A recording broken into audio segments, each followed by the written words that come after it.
Hi everyone, I'm Holly Dailey, your newest AUSA Family Readiness Director, and welcome to Family Voices. I am happy to host our guest today, Mrs. Patty Barron, who was appointed on January 20th as the Deputy Assistant Secretary of Defense for Military Community and Family Policy. Military Community and Family Policy establishes quality of life policies and programs which contributes to enhancing readiness for the total force. Patty also provided me with a warm handoff from her previous position as AUSA's Family Readiness Director. She is also a military spouse and mother, and to me, she is a great mentor and a wonderful friend. Welcome, Patty. We are so thrilled you could join us today. Hello, Holly. Hello. I miss my AUSA peeps so much. So I'm just thrilled to be able to talk to a wonderful friend and also to be connected with AUSA again. I'm always excited when we can get together and talk. So to get started, would you mind allowing our listeners to learn a little bit more about yourself? Absolutely. I am an immigrant from another country. I immigrated to the United States when I was 6 years old and grew up in California. So I am a California girl, although I don't know that the Beach Boys had me in mind when they had their song be number one. I didn't know you grew up in California. I did in Northern California in the Bay Area near San Francisco, which is a fantastic place to grow up.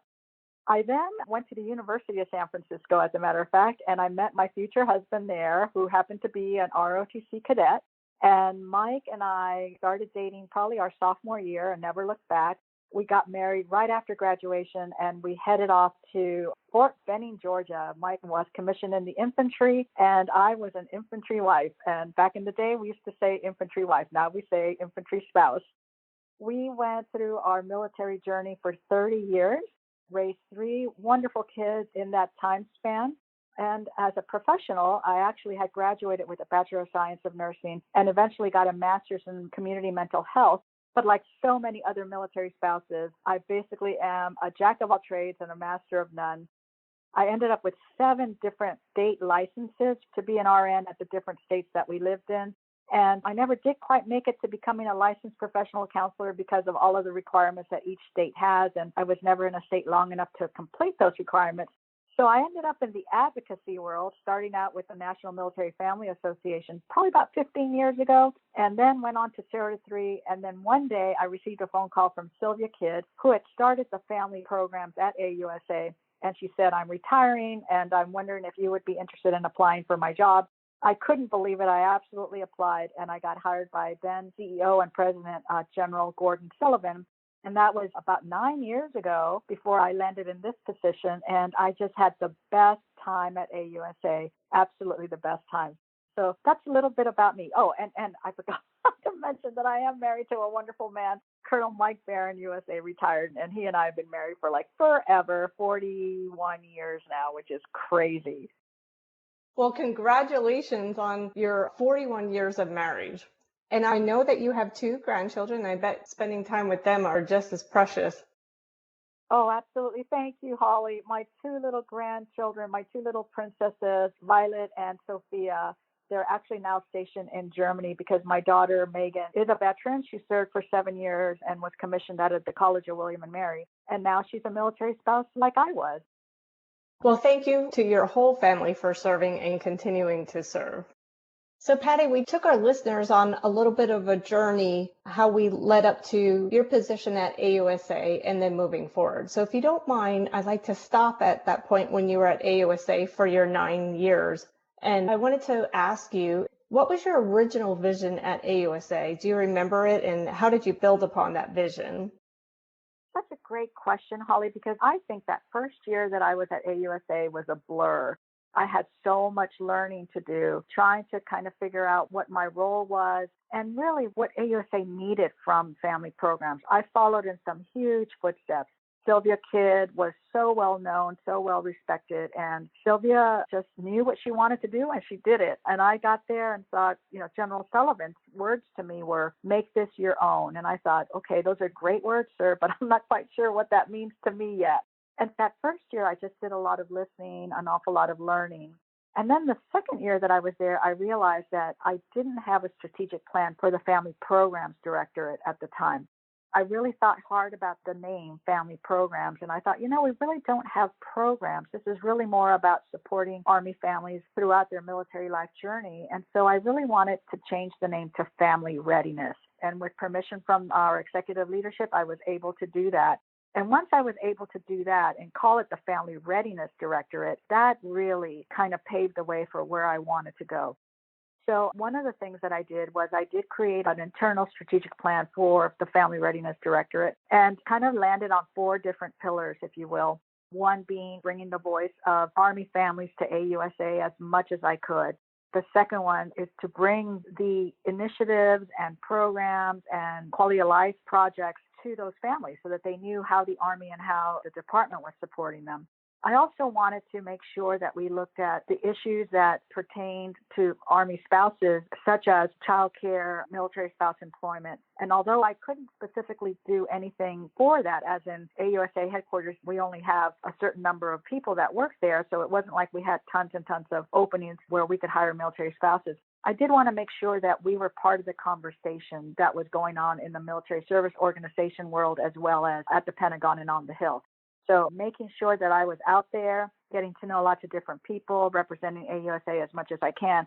And that paid off really in dividends because I started getting associated with AUSA. I started getting invited to different discussions and roundtables and focus groups, and that was fantastic.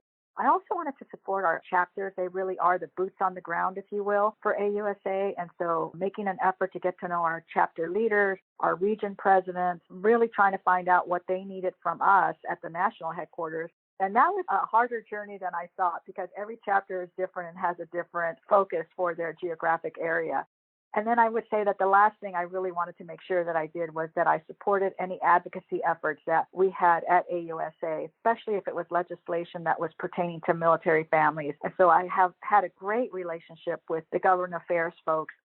That's kind of what I looked at. And then once I decided, well, what were my 4 pillars, I needed to create goals and objectives under each one. And that's how I came up with serving our Army families through AUSA. And it was a lot of fun in doing it, though, and lots of stops and starts and going down the wrong roads and heading back and trying another way. But lots of support and wonderful people behind me. It was easy to do. Well, Patty, I want to personally thank you for the wonderful foundation and program that you built as the Family Readiness Director at AUSA. And I am so honored to carry that torch forward. So you'll always be a part of the AUSA family, and we miss you so much. Are you ready to come back? Only to come back and support you, Holly. I couldn't be happier knowing that you are there and carrying on. I couldn't have thought of a better person in the world. And I will tell you, it's kind of funny. I needed a new neck thing for my pack card. And I found my AUSA one, and I went to put it on, and Mike said, I don't think you can do that because you're going to show favoritism to AUSA. I'm like, oh, that's too funny. So I ended up with a Georgetown one instead. Well, I could bling one out for you if you really want to wear our AUSA one. Please do. So, Patty, you have years of experience under your belt from working with people and patients as a nurse and leadership and management experience with nonprofits and being a member on various boards to advocate for our families, as well as being a military spouse and mother. If you don't mind me asking, can you tell us about that special day when you found out you were appointed to be Deputy Assistant Secretary of Defense for Military, Community, and Family Policy? What was going through your mind? Holly, I'll never, ever, ever forget that phone call. I was actually FaceTiming with Megan in Germany, and somebody was trying to cut through. The number was a Boston number. And I turned to Megs and I said, you know what? I don't know who that is. So we'll just keep talking. So I totally ignored the call. And then after we hung up, there was voicemail. And I thought, oh, I better find out who this is. I had already gone through a few interviews for the position, but never in a million years did I think that they would pick me. I mean, I didn't even, how I even got the interviews, I was just flabbergasted. But anyway, when I looked at the voicemail, it was from one of the folks that I had been talking to, and she just left a little voicemail that said, I got an update for you. Can you please give me a call? Now, during my last interview, I had asked the question, how soon will we know? And they had said that they had narrowed it down to 3 people, that they were going to let the third person go relatively quickly, but hang on to number 2 in case number 1 said no.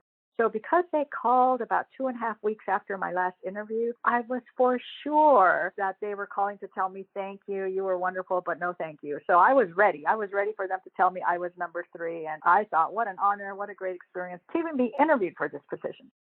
So I called her back and she said, Patty, hi, this is so-and-so. I've got great news to share. We're honored to offer you a conditional appointment as Deputy Assistant Secretary of Defense for Military, Community, and Family Policy. And the first words out of my mouth were, are you sure?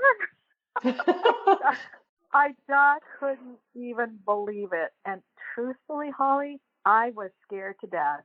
They gave me a little bit of time to think about it. And so I was able to talk to my family. And I even called General Ham, actually, who is a wonderful person, as you know. And I feel he is one of my mentors as well. And they all said, basically, of course, it's you. You've got this experience. You've got this, you've got that. You've got the military life in your background.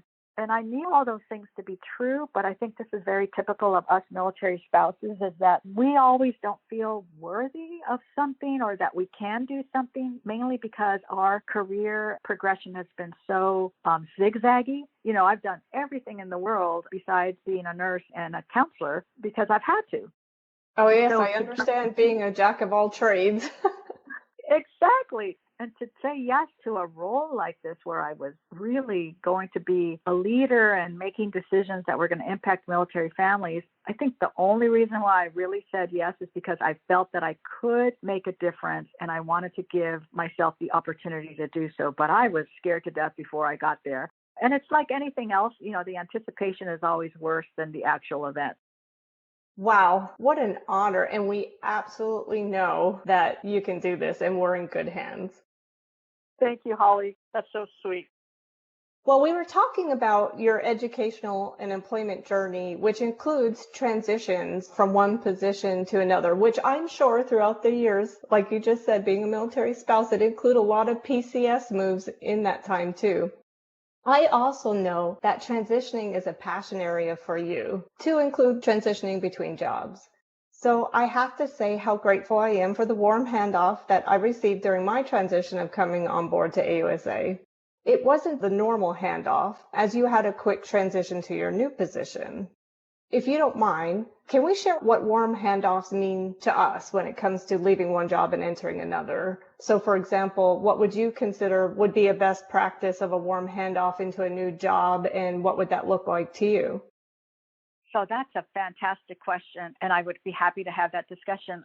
I think one of the things that I tried hard to do, Holly, and I don't know that I had all the time to finish doing it, was I wanted to leave the new person a roadmap of what to expect that first year. And I think it was because my first year was so hard. I mean, I literally had nothing to follow. Luckily, I had 2 staff members that had been there for a little while and really helped guide me through all of the different wickets. But I think having a roadmap that you can leave behind, it doesn't have to be completely full because anything can change at any time, but just a general idea of what to expect, who to go to help answer questions that you might have. For those of us that have budget responsibilities, what the budget thinking has been in the past, why you spent money on things and not others.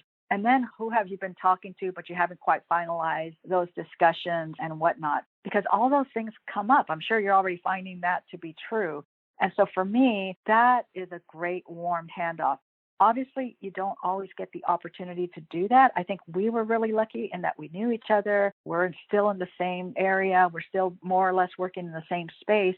So that's why it was so possible. But that's not always the case. And you might have some examples of when that's not the case. Well, first, I really appreciate you made a transition notebook that you left that was really great and helpful as a roadmap for myself. But mostly, I'm so appreciative that you are always willing to help me and stop, even though you have a really full plate yourself. Talking about warm handoffs when you're going from one position to another, like many of us, sometimes you just hit the ground running and you don't have that perfect opportunity to start in an organization. So for like myself, if I'm interviewing for a job, I like to look at the organization and research it and pay attention to the culture that they have. And then once I'm hired, I like learning the overall structure of an organization and where do I fit into that structure and how can I help support success for the overall organization and help them accomplish their mission. And then from there, go around and do your in-person meet and greets internally in the organization and then externally. But I do find that the roadmaps or the transition or continuity books are so critical and so important to set up the new person for success and for the organization as a whole. Absolutely. And I would say that when you don't have that, it just makes it a bit harder. But when you find yourself without that, then really relying on the people that you're working with becomes super critical as well. Yes, it's all about the people. They make what the organization is. So, Patty, we have been mentioning your new position. Can you explain to our listeners what specific programs fall under military, community, and family policy? I think the operative word in my new position is policy, and that's something that I'm really getting used to. I've always been kind of at the ground level, I've always just done what I needed to do to get the job done. And in this position, I've got fantastic professional staff that have been doing their job for a while. And so my biggest role was to stay out of their way and let them do the good work. When I first came into the office, you have the idea that you should do something right away or that you should know everything. And that's been a hard lesson for me to learn, in that there was no way in the world, based on this portfolio, that I was going to know a lot of it. I knew the issues really well because obviously as a military family member myself and through my advocacy work, I certainly know a lot of the issues. But there were also some pieces to my portfolio that were not as well known.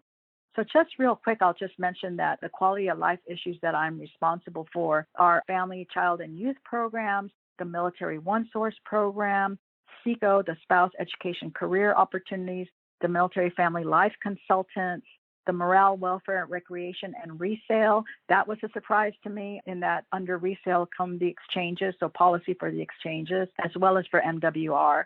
The family advocacy program, casualty, mortuary affairs, and military funeral honors, believe it or not, falls under my purview. And so when you have such a vast portfolio of issues, you have to depend on your experts to kind of lead the way. What I learned is at the very beginning, as you're seeing, Holly, you get tons of briefings and people are briefing you right and left, and they're telling you all about the great work that they're doing and how they're doing it and all that. And you're smiling and you're nodding your head, and inside you're going, there's no way I'm going to remember any of this.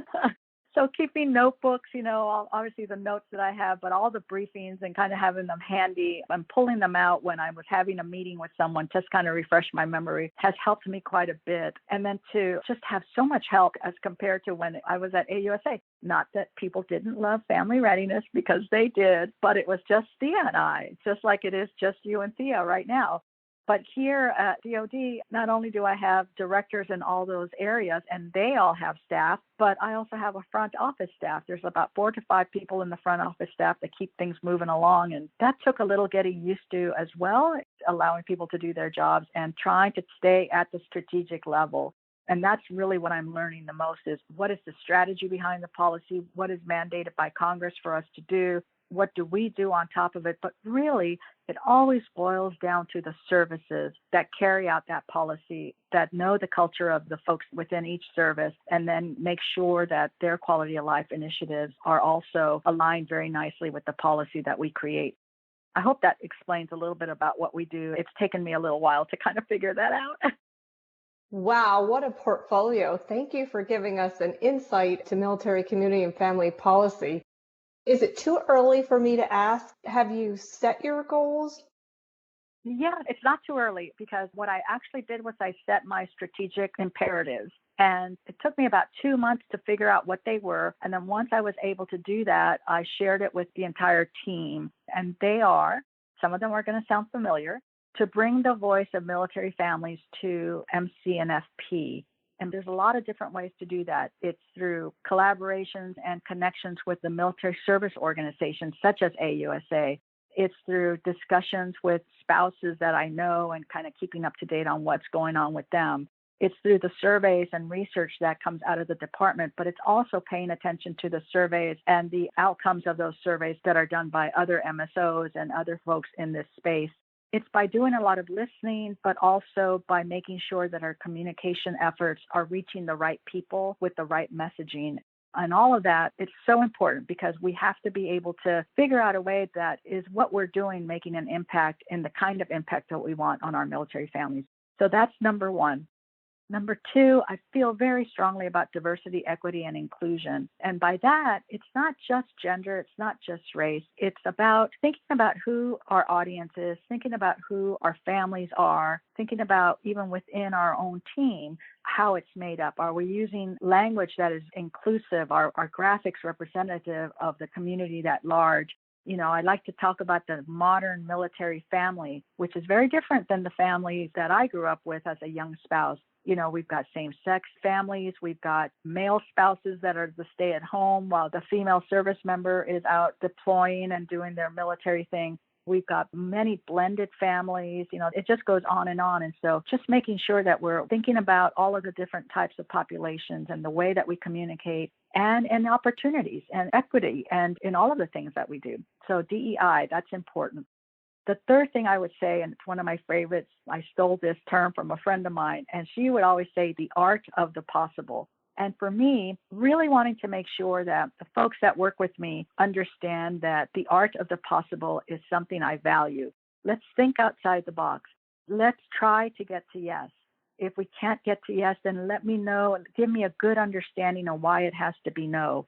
Making sure that we're following good recent trends and best practices in the 21st century, not the 20th century. And so all of those things come into play. And then the last one is team building on all levels, team building within the MCNFP, team building within personnel and readiness. That's where we at MCNFP belong with the Undersecretary of Defense for Personnel and Readiness. And it's team building with our MSO leaders and with the civilian community. How do we do that? And now one last little caveat would be not to forget to see this through the lens of COVID-19, because we have done so many different things in the last year and a half. We talked about such a different warm handoff. Team building in a COVID environment is very different than team building when you're face-to-face with people. And so to kind of think about how COVID has impacted us, how it might have changed us, what the work environment will look like, what the family environment looks like, just on, and especially the impact that's had on our children and moving forward. So those are the strategic imperatives that I have set for myself and for the MCNFP, and then everything else just kind of aligns underneath it. Well, thank you, Patty, for explaining that importance and the importance of the connection and team building, because when we can all provide that open avenue to each other, we come together for the goodness of our service and family members to help them with enhancing their resiliency and readiness through uncertain times like we just seen over this past year. So, Patty, I always enjoy talking with you and can talk with you for hours, especially from one military spouse to another and one great friend to another. Before we go, do you have any last words for our listeners? Oh, Holly, I feel the same way. I love talking to you. Absolutely. And I can't wait for the day that we can have lunch together again. But I would say one thing, and I'm hoping that a lot of the listeners out there are military spouses themselves. And we know, you and I know how hard it can be to raise our family in this environment. I mean, we moved 18 times in 30 years. 4 of those moves, we kind of decided to move from house to house, but 14 of them were PCS moves. And that's hard. It's hard on raising kids. It's hard on your career. It's hard on a lot of different things, keeping relationships going. But I think the message that I want to give to our listeners is to say, never give up on your dreams. Never give up on your ambitions. There are going to be times when you're going to find yourself possibly a stay-at-home parent, wondering, gosh, I have a master's in such and such, and I'm not quite sure if I'm living up to my full potential. Well, in that period of time, you're doing a very important thing, which is taking care of your children. But always keep your eye on the prize. So when you volunteer, when you decide that maybe you want to take classes, think about what your passions are and stick with them, because my passion has always been supporting the military community, supporting my husband through his career, making sure my kids are doing okay, and then finding ways to give back. And I'm just so honored to have been able to do that through the many, many roles that I've played. some of them as innocent as being a tour guide at the United States Military Academy, all the way up to Deputy Assistant Secretary of Defense for Military Community and Family Policy. So don't ever let go of your dreams. They're out there. You can get to them. Sometimes it just takes a window that's open if the door has been closed. What a wonderful message. Thank you, Patty. So our time has come to close this edition of Family Voices podcast. Patty, I would like to thank you for being a great mentor and role model for me with all your educational and professional experiences, your volunteer involvement in our communities, schools, and volunteering on boards and staying relevant. I know we are in good hands. All of us here at the Association of the United States Army want to sincerely thank you, Patty, for joining us and for sharing with us your knowledge, experiences, and insights about your military life journey, especially about your spouse employment journey that led you to be the Deputy Assistant Secretary of Defense for Military, Community, and Family Policy. Please know we are so very proud of you and happy for you. We are cheering you on, and we are so grateful that you are continuing to take care of our families, your passion, and we know firsthand how much you love our military families. To our listeners, if you would like to learn more about military, community, and family policy, you can go to the Military OneSource website at www.military1source.mil. We hope you enjoyed today's episode as much as we have, and we welcome your feedback and recommendations for future subjects. Thank you and have a great day. To all our listeners, thanks for joining us. Be sure to subscribe to the Army Matters podcast on iTunes and everywhere podcasts are found. The Army Matters podcast series is brought to you by the Association of the United States Army, the U.S. Army's professional association, member-supported, Army-connected. Visit us at AUSA.org for more information or to become a member. Your membership helps AUSA continue to carry out its mission to educate, inform, and connect with the total Army, our industry partners, and our supporters of a strong national defense. For questions or to provide topic recommendations, email us at podcast@ausa.org. Have a great Army Day. Hua.